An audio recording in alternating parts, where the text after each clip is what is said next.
کیا ہے مذہب کا؟ میں مدرسے میں پڑھا ہوں، college S M science college سے آنے کے بعد میں مدرسے میں ایس ایم کالج سائنس میں کیا کیا تھا؟ انٹر کیا جی. گریجویشن بھی نہیں کی؟ نہیں. ماسٹر بھی نہیں کیا؟ نہیں.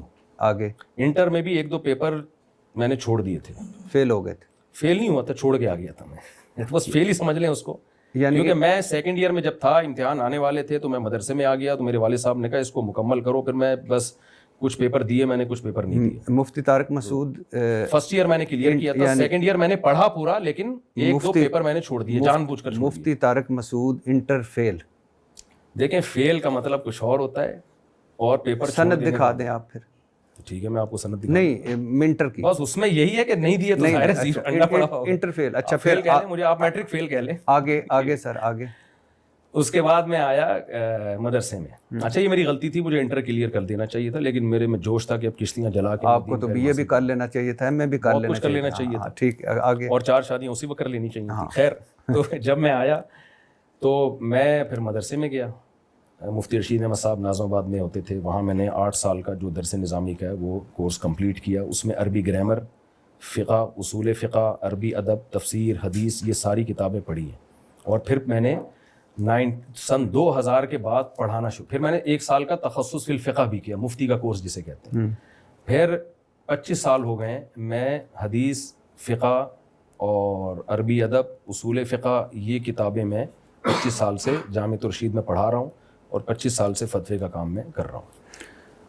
ایک شخص کو اس طرح ممبر پہ بیٹھ کے جی، جس نے کچھ نہ کیا ہو، کوئی عالم کا کورس، مفتی کا کورس، فاضل کا کورس، اسے مذہب کی تعلیم دینی چاہیے اور مذہب کے حوالے سے صرف کتابیں پڑھ کے فتوے دینے چاہیے، بات کرنی چاہیے، یا مذہب اس کے لیے آپ کو تعلیم حاصل کرنا چاہیے؟ دیکھیں مذہب کی تعلیم 2 طرح کی ہوتی ہے. ایک فضائل کی تعلیم، آپ لوگوں کو نماز روزے کی ترغیب دو، وہ حدیثیں جو فضائل سے متعلق ہیں لوگوں کو سناؤ، اس کے لیے کوئی بہت علم حاصل کرنے کی ضرورت نہیں ہے. ایک ہے مسائل کی تعلیم، اس میں جب تک آپ کے پاس مستند علم نہ ہو، آپ پراپر مفتی نہ ہو، آپ کے لیے مسائل کی تعلیم دینا. مسائل نقل کر سکتے ہیں آپ علماء کی کتابوں سے کہ فلاں عالم نے اپنی کتاب میں لکھا، اس پہ آپ تبصرہ نہیں کر سکتے، آپ کی تحقیق نہیں ہے، تو یہ جائز نہیں ہے.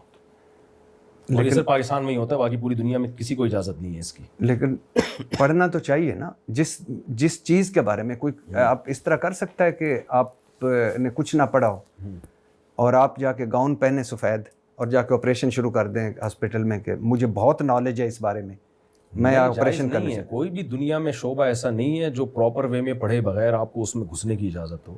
اس مذہبی کو لوگوں نے ایک تختہ مشق بنایا ہوا ہے دنیا میں. کہیں سعودی عرب میں آپ کر کے دیکھیں نا ذرا، تو کہیں بھی نہیں ہے. صرف پاکستان، دبئی میں بھی نہیں. میں مسقط جب گیا، میرا بیان تھا وہاں، تو انہوں نے مسقط کی گورنمنٹ کو یعنی ویزا نہیں دے رہے تھے. بھائی کیوں بیان، کون ہے یہ، اس کا اسکالر ہونا ثابت کرو. اتنی ساری سندیں جامعۃ الرشید کی ثبوت اور علماء کی، وہ جا کے وہاں جمع ہوئے. پھر وہاں کی گورنمنٹ نے مجھے اجازت دی ہے کہ آپ بیان کر سکتے ہیں. اور یہ جو کہتے ہیں کہ نبی صلی اللہ علیہ وسلم تو اب کوئی نبی تو آئے گا نہیں اور ہر بندہ مبلغ ہے، وہ آگے پہنچائے جس کو ایک بھی یاد ہو. وہ نبی صلی اللہ علیہ وسلم کی فضائل سے متعلق حدیثیں پہنچائے، مسائل سے متعلق بھی پہنچائے، تجزیہ نہ کرے. کیونکہ ایک حدیث دیکھ کے کبھی مسئلہ نہیں بیان کیا جا سکتا. آپ کو پاس علم نہیں ہوتا، بعض دفعہ علم ہوتا ہے تفقہ نہیں ہوتا، فقی بصیرت نہیں ہوتی. یہ جو آج کل اسکالر آ رہے ہیں، ان کو یہ بھی نہیں پتا ہوتا یہ ترجمہ بھی ٹھیک ہے یا نہیں ہے. کسی نے غلط ترجمہ کر دیا، اسی کو آگے بیان کر رہے ہوتے ہیں وہ بیٹھے. تو بلغوا انی ولو آیا کا مطلب کیا ہے؟ آگے حدیث میں آتا ہے رب حامل فقہ غیر فقیہ. یہ بھی حدیث کے الفاظ ہے، صحیح حدیث ہے کہ بہت سے لوگ علم جانتے ہیں سمجھتے نہیں ہیں. تم پہنچا دو، ہو سکتا ہے سامنے والا وہ فقیہ ہو، وہ تمہیں حدیث کا مطلب بتائے. تو اس حدیث میں تو ان لوگوں کی نفی ہو رہی ہے کہ جو حدیث آتی ہے ایز اٹ از پہنچا دیتے ہیں، لیکن پھر مطلب بھی اپنا تھوپنا شروع کر دیتے ہیں.